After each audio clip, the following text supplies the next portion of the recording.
থেকে টিফিনে নদীতে গিয়ে তলিয়ে যায় 3 বন্ধু। 2 বন্ধুকে জীবিত অবস্থায় উদ্ধার করা হলেও নিখোঁজ আব্দুল হালিম নামের এক যুবক।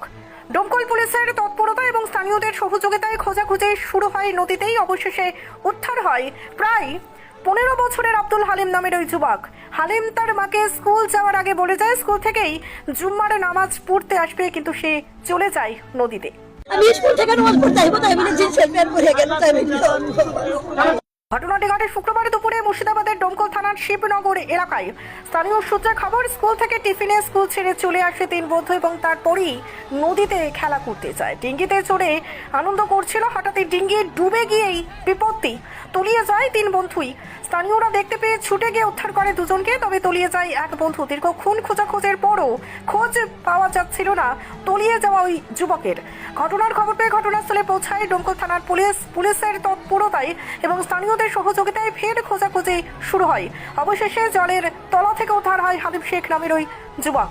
তড়িঘড়ি তাকে ডোমকল সুপার স্পেশালিটি হাসপাতালে নিয়ে গেলে কর্তব্যরত চিকিৎসক মৃত বলে ঘোষণা করেন হালিমকে। এই ঘটনায় শোকের ছায়া নেমে এসেছে গোটা এলাকায়। ব্যুরো রিপোর্ট, বাংলার বার্তা। টাকালিবিনে তো না মাথায় বললো আজ কথাও বলে নিয়ে চলে গেছে। রোজ কথা বলে যাস কথা মা যাচ্ছি পরে কত আজ আমাকে কিছু বলে ওঠে। আজ কোনো শুক্রবার স্কুল যাও না, তাই বললো তুমি যদি স্কুলে যাও না শুক্রবার নামাজ পড়তে যাও। আজ আমি নামাজ পড়তে যাবো না, আমি স্কুলে যাই তাই ছেড়ে গেল। আমি স্কুল থেকে নামাজ পড়তে আসবো তাই বলে জিন্সের প্যান্ট পরে গেল তাই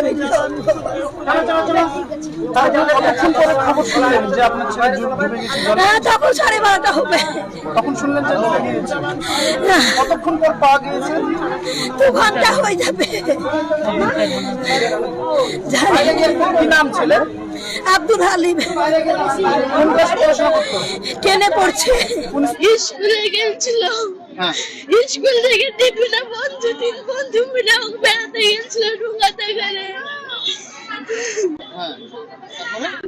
সবাই ফোন করে বলছে যে ডুবে গেছে তাই বলছিলাম বাড়ি কে আসতে পারি বাড়ি আসছিল ও হয়েছিল বলে যেটুকু শুনলাম, ভিডিওর ফোন পেয়ে আমরা এলাম, পঞ্চায়েতে ছিলাম। আসার পরে যেটুকু শুনলাম তাতে ওরা স্কুলের নাম করে বাড়ি থেকে বেরিয়ে যায় এবং স্কুলে না গিয়ে ওরা ওই পাশে একটা দামোস বলে একটা জায়গা আছে, সেখানে নৌকা নিয়ে 3 বন্ধুতে খেলা করছিল।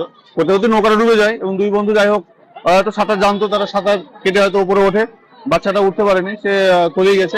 পরে খোঁজাখুঁজি পেয়ে যাই হোক পাওয়া গেছে।